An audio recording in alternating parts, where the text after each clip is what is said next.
What is going on, my dudes and dudettes? It is Sean here with S&S Serpentarium. I'm chilling right now with my dumber Als Boa. He's got a nice strong grip on my neck. He's alright. He's just trying to find an anchor point. He's not trying to hurt me. He's happy enough holding on to my arm now, so let's just get straight into it then. Today we're going to talk about live feeding versus frozen thawed versus pre-killed. Right, so live feeding then. Quite a few people seem to live feed, especially in the States. There's not a lot of it going on in the UK because it is actually illegal. Well, it's a bit of a grey area actually, but I won't get into the laws now.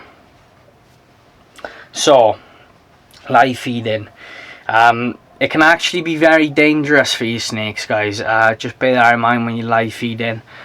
I've seen some awful videos and photos on Facebook, on YouTube, of someone, people that have been live feeding and they've left it in overnight, or they've taken their eye off the ball, and then the rat has attacked the snake, and you see some dreadful injuries. Not only that, it's really inhumane for the rat or the mouse or whatever you're killing. It's really not a nice way to die. I'd imagine it's quite scary for them. It's putting unnecessary stress on them. A lot of people say, well, yeah, that is just a circle of life, and I agree it is. But if we can avoid that, then why do it in the first place? A lot of people seem to get some sick pleasure out of watching live feeding videos. I personally don't understand that at all. I would only ever feed live if it was 100% necessary, which in most cases it really isn't. I've never really come across a snake that won't take frozen thawed and will only take live. I have switched ball pythons from live to frozen thawed before. I've had to do that with two of my animals. The only real benefit to feeding live is that you don't waste any rodents, but that for me is not enough of a benefit to justify risking the snake's life. Being so cruel to the rodent, and it's just not worth it for the sake of a couple of pence. Wasted potentially on rodents, it really isn't worth it. What I like to do, rather than doing something like that, is I feed on 2 or 3 separate days every week, and then if one group of snakes doesn't eat, I just feed it to the next lot, and then that's it then, do you know what I mean? I just pack it in then for the week and feed next week. I think that's a lot better way of doing it if you don't want to waste your rodents. And then obviously there's pre-killed. Pre-killed then is sort of meet in the middle kind of ground. You can kill 1 or 2 rodents at a time. Obviously they're completely fresh, they've got better scent to them. Humanely killed, and talking about like CO2 chambers or whatever, something like that.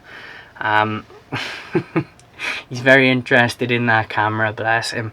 Yeah, so something like a CO2 chamber is the nicest way to do it, really.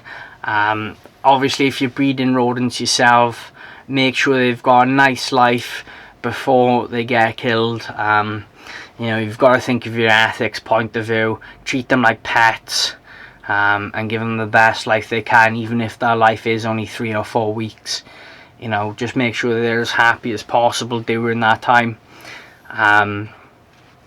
I'd avoid naming them, because then it can become really difficult to actually humanely euthanize them. So just bear that in mind.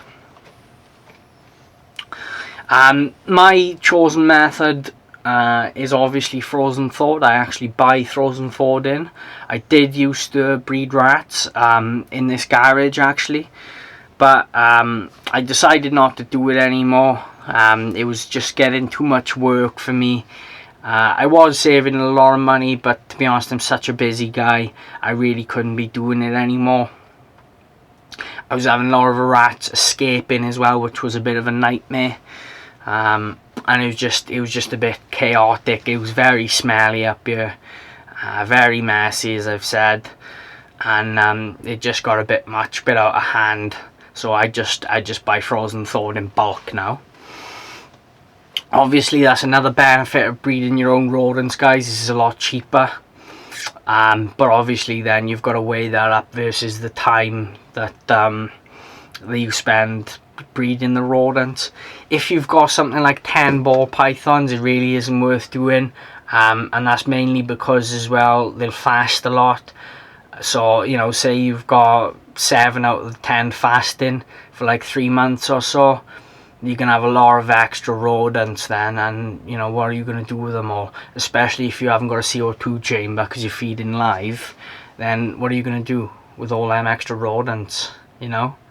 So it does become a bit of an issue then.